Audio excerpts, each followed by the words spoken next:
वळूयात पुढच्या बातमीकडे। विधान भवनातल्या शिंदेंच्या दालनामध्ये उपमुख्यमंत्री शिंदे आणि शरद पवारांची भेट झाली आहे। कॅबिनेट बैठक सोडून एकनाथ शिंदेंनी पवारांची भेट घेतली आहे। शिंदेंच्या दालनातच पवारांकडून आमदारांची ही बैठक घेण्यात आली आहे।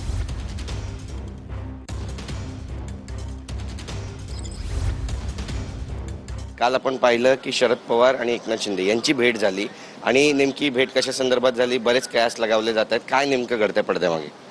कयास हे सूत्रांकडून लगावले जात आहेत। माननीय शरद पवार साहेब हे देशाच्या राजकारणातले एक ज्येष्ठ नेते आहेत आणि ते जर माननीय एकनाथ शिंदे साहेबांच्या दालनामध्ये आले असतील तर त्यांचा सत्कार करणं ही एक महाराष्ट्राची राजकीय परंपरा आहे, जी काही लोक विसरलेली आहेत। आणि त्या परंपरेच्या नुसारच माननीय एकनाथ शिंदे साहेबांनी शरद पवार साहेबांच्या व्यक्तिमत्वाचा त्या ठिकाणी सत्कार केला, तर त्याच्यामध्ये काही राजकीय अर्थ लावू नये असं माझं मत आहे।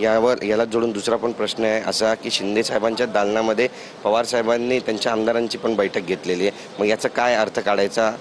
काय घडतंय पडद्यामागे, किंवा त्यांचे आमदार आपल्या पक्षात येण्यास इच्छुक आहेत, किंवा काही अशा घडामोडी घडतायत? अरे हीच तर राजकीय संस्कृती आहे ना। जर पवार साहेब त्या ठिकाणी असतील आणि पवार साहेबांचे आमदार हे शिंदे साहेबांच्या मला भेटले की नाही मला माहीत नाही, परंतु शिंदे साहेबांच्याच दालनामध्ये भेटले असतील, त्याच्यामध्ये वावगं काय आहे? त्यांची बैठक झाल्यामुळं ते सगळे काय शिवसेनेमध्ये आले नाहीत किंवा अन्य काही गोष्टी झाल्या नाहीत। उलट तिथं सत्कार झाल्यानंतर माननीय शिंदेसाहेब पुन्हा कॅबिनेटला निघून गेले। त्याच्यामुळे राजकीय चर्चा जी काही उलटसुलट सूत्रांच्या माध्यमातून होते त्याच्यामध्ये काही तथ्य नाही।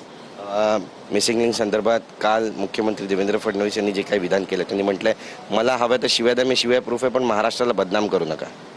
योग्य आहे ना, कारण ज्या पद्धतीनं आणि त्यांनी इनडायरेक्टली आपलं नावं पण सांगितली। इनडायरेक्टली काँग्रेस पक्षाचे प्रदेशाध्यक्ष कशा पद्धतीनं घाणेरडं राजकारण करतात हे पण त्यांनी सांगितलं आणि त्यांनी पूर्ण खुलासा पण केला आहे।